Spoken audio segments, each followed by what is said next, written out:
wasn't pretty in the first half in what was a defensive match from start to finish, but Real Madrid's 2 second-half goals were enough to get past Real Sociedad.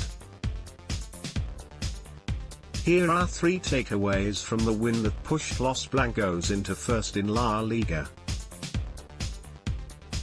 FC Barcelona's draw on Friday and Real Madrid's narrow victory over La Real means Zinedine Zidane's side will sit atop the Spanish top flight at the end of the matchday 30.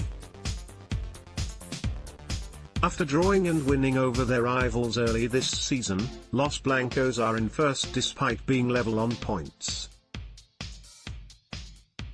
Zizou juggled his lineup again for the side's first away match since play resumed a week ago, and despite leaving Eden Hazard and Luka Modric on the bench, Madrid got it done. Here are the takeaways.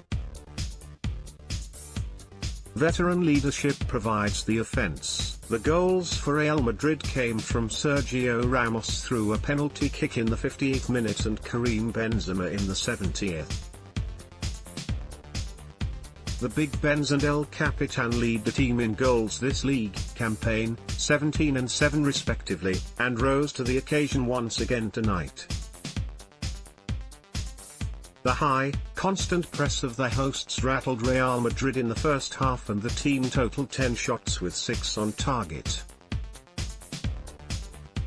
Sergio's tally from the spot was clinical once again, and despite being a defender, Ramos has converted his last 17 attempts from the spot. What's clear is that Ramos is in the head of opposing goalkeepers after inheriting the stigma that he loves to do a Panenka when taking these spot kicks. Goalkeeper Alex Remiro made a snap decision and chose the wrong side as Sergio thumped the ball into the bottom corner.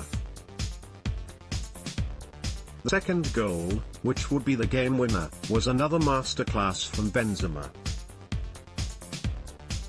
The French international took his time settling the cross from Federico Valverde on his shoulder, took a couple of dribbles, and wrong-footed Remiro. Karim now has 3 goals in his last 2 matches and has played 258 minutes since the return to play. Ramos and Benzema are the offensive spark plugs for this team, but could fatigue start to creep into their performances? Zidane's interesting starting 11 was average.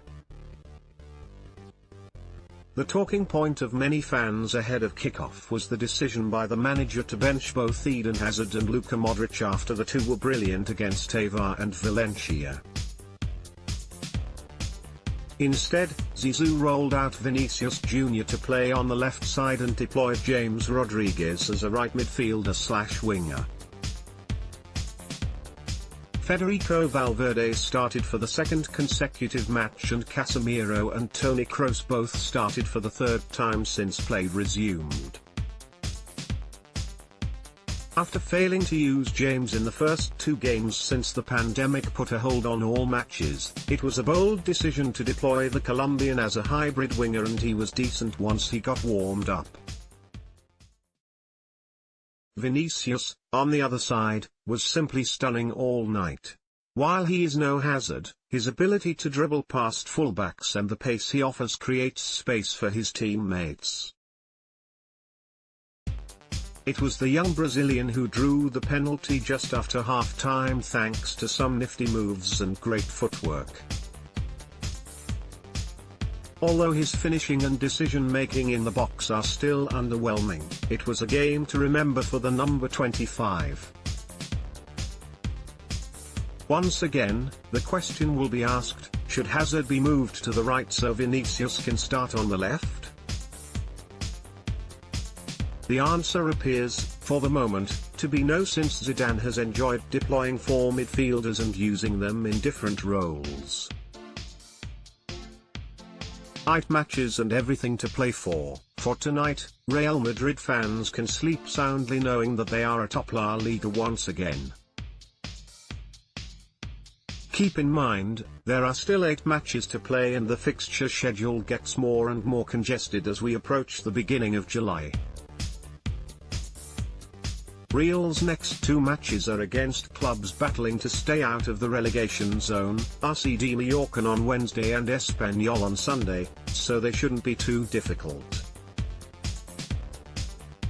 However, Real Madrid will be without Casemiro, who will be suspended, and Ramos picked up a knock just after scoring that forced him off the pitch at the hour mark. Anything can happen in these matches considering there are no fans in the stands, and FC Barcelona will continue to put unrelenting pressure on Real. This was a very important step for Real Madrid, but there is still much to be done before the trophy is lifted.